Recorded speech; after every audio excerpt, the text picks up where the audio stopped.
quiet, please. Here we go, guys. Give me about an hour then. All right. You're going to have to be very quiet. This is the largest group that I've been allowed to lead into our Judgment House. Welcome. I'm so glad that you all are here today. My name is Joan, and I'm going to be your guide for this evening as you go through. Those who are in the scenes, please remember what Amanda said, that you need to go ahead and hit your scenes at the point where you're supposed to leave the group.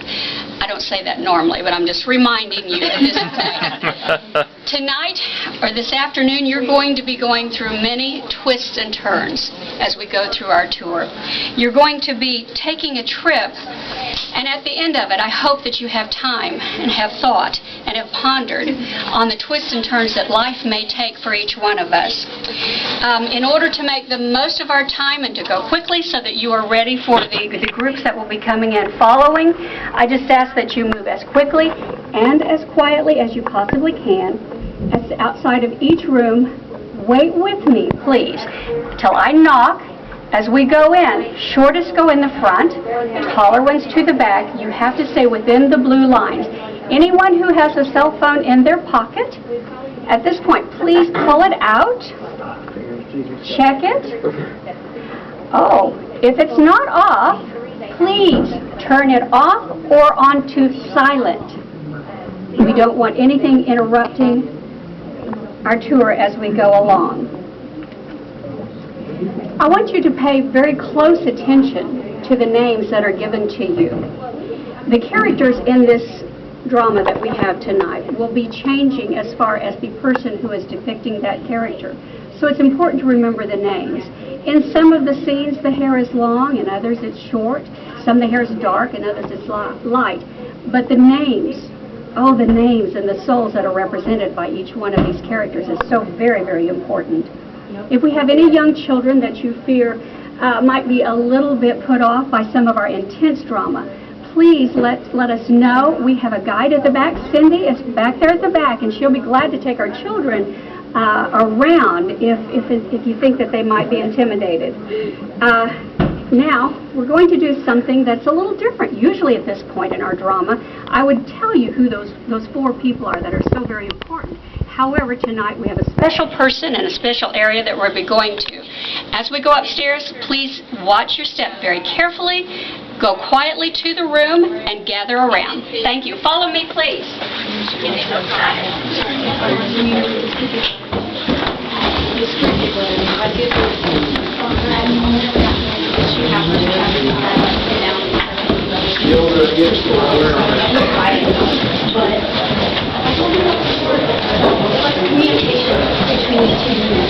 Stay together.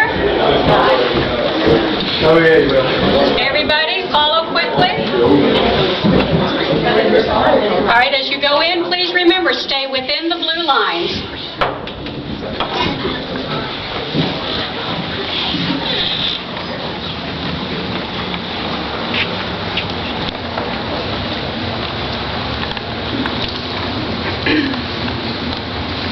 You're going to have to pack in, please.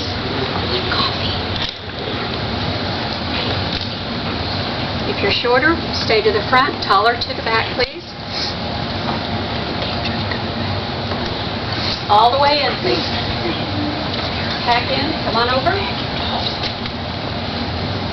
If you can't see, just work yourself around so you have a window to see. There, we got some definite shorters.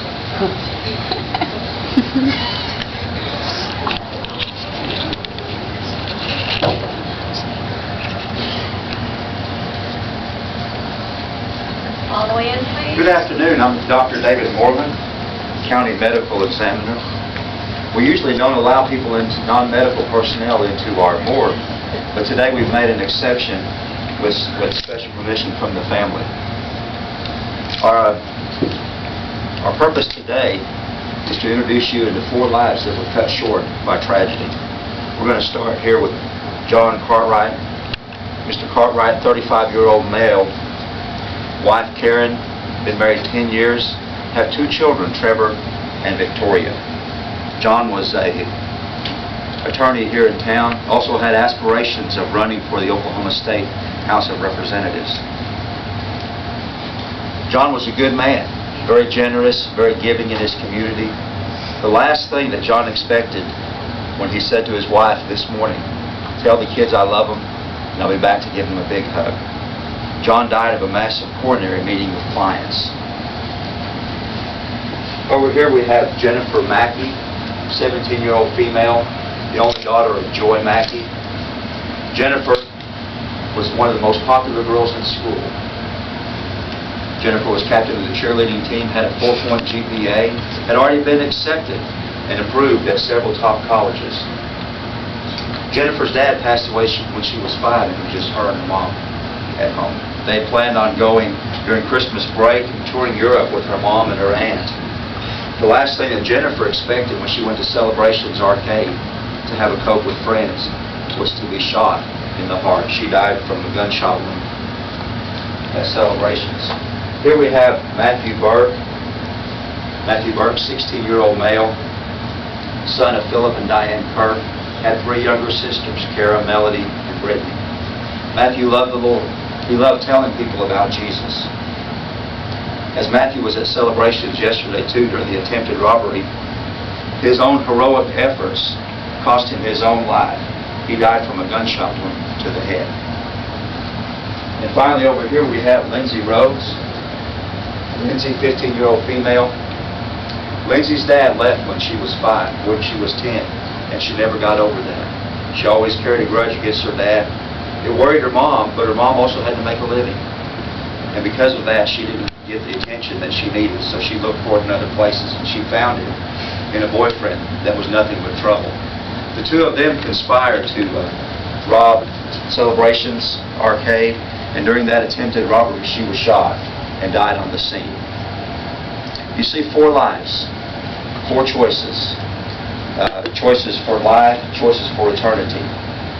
We're going to have to turn these bodies over to the morgue and over to the families for funerals. And as you can see, that their journey has ended. But your journey this evening is just beginning. As you go back and look at the lives of each of these 4 and the choices and decisions that they made and how they affected not only their life, but how they affected eternity. As you go through this door, your journey will begin. Follow me.